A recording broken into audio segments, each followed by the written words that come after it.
A person charged in any state with treason, felony, or other crime, who shall flee from justice and be found in another state, shall, on demand of the executive authority of the state from which he fled, be delivered up to be removed to the state having jurisdiction of the crime. And this is state extradition. If I commit a crime here in Washington and run to the wilderness of Idaho, and the authorities in Idaho find me and catch me, they have to ship me back to Washington. Where you committed the crime. Where I committed the crime. Whereupon I will stand a jury trial. Now, Washington does have to formally ask Idaho to do it. But as a matter of practice, they will. There are times when one state doesn't want to give the person up for whatever reason, and there's laws in place to deal with that situation. Often, for example, the reason the authorities in the other state have caught the person is that they committed a crime in their state too.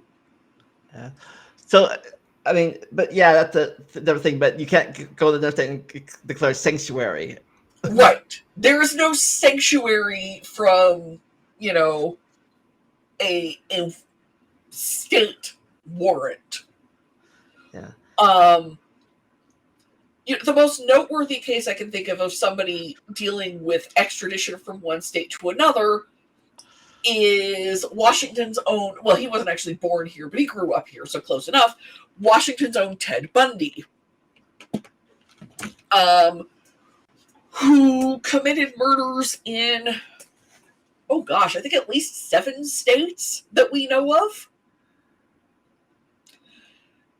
And the problem is, the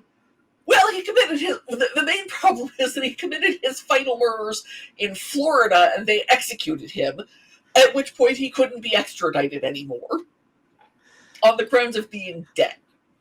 Yeah. So so with the murders, they do all the murders in one trial? They do every murder separately for each state? Oh, it's separately by state. Legally, it has to be. Because of the whole jurisdiction in which it happened thing that we already covered. So was he even put on trial in your state, or is it just... He was never put on trial in our state. When he was living here, we know he took victims in Washington and Oregon. One of them actually on the campus of my alma mater. Wow. So a student at the college I graduated from was murdered by Ted Bundy. What, when you were there, or not? Oh God, no. 30 years or so before I was there. 25. Okay. Yeah. So you didn't know them personally? No. I think I had a professor who knew her, but she was before I was born. But I guess officially, technically, he was never found guilty of those crimes. He never got put on trial. No, he was never found guilty. He moved to Utah to go to law school, and we know he took victims in Utah. We know he took victims in Colorado. When he was here, he took victims in Oregon, and I think Idaho, maybe Northern California. I don't remember. And then he escaped from prison in Colorado, where he was on trial. And fled to Florida, where he killed some more people and was arrested, tried, put on death row, and executed. Yeah. I guess it was the last state first and first state last. They had him. Yeah. They had him, and they had the evidence, and they were fully free of look, we're not going to extradite him because he's got to go through our judicial system first, including serving his punishment. Oh, wait, looks like he's not getting tried now. It's generally considered to be a waste of time to send someone to another state for trial if they've been condemned to death in one state. Of the same crime that they got regardless of what the crime is. Right. Like, I could commit like, breaking and entering in Washington State, flee to Florida and kill someone, and they would never send me back to Washington State for that breaking and entering. Well, but if it was reversed, if you committed murder in Washington and you went to Florida for breaking and entering, that'd be different. I would probably be made to serve my sentence in Florida and then go to Washington for trial. Okay. I don't think we have the death penalty anymore.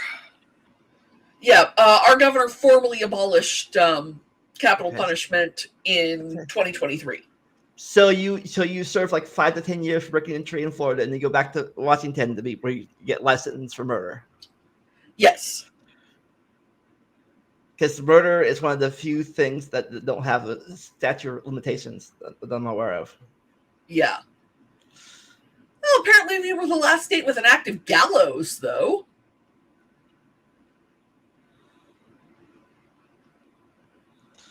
I understand. I don't think any states still have execution, like fire by execution.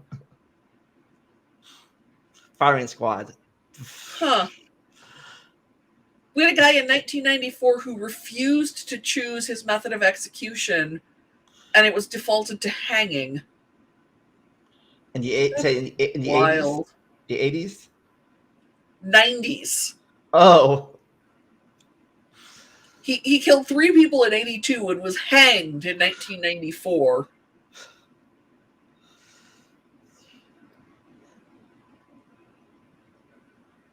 So yeah, so our current Attorney General, our then Attorney General and our soon-to-be governor, our governor-elect, worked with our current and soon-to-be former governor to abolish the death penalty in Washington State. Let's bring back stoning and crucifixion and beheading. Oh man, I am one of the people who really wants one of Joe Biden's last acts in office to be to abolish the federal death penalty. That would be really nice. An executive order, and yeah, they could bring it back, but executive order and committing the sentence of everyone on federal death row would be a thing that he should do.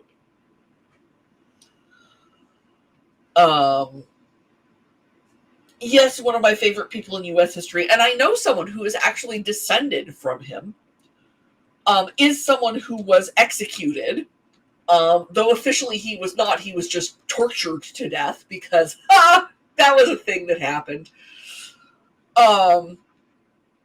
During the Salem witch trials. So technically not U.S. because it was a colony at the time, but was he a witch?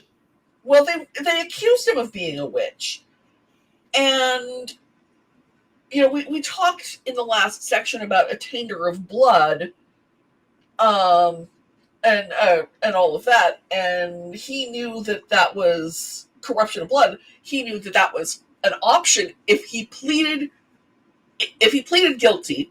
He would forfeit his land, and if he pleaded not guilty, and they put him on trial and found him guilty, he would forfeit his land. So he refused to plead. He avoided the system entirely, and what they did was they pressed him. This is like a 70, 80-year-old man they're doing this to. They put a board on his chest and put rocks on the board. And his last words were, "More weight." And because of that, his kids still got their land.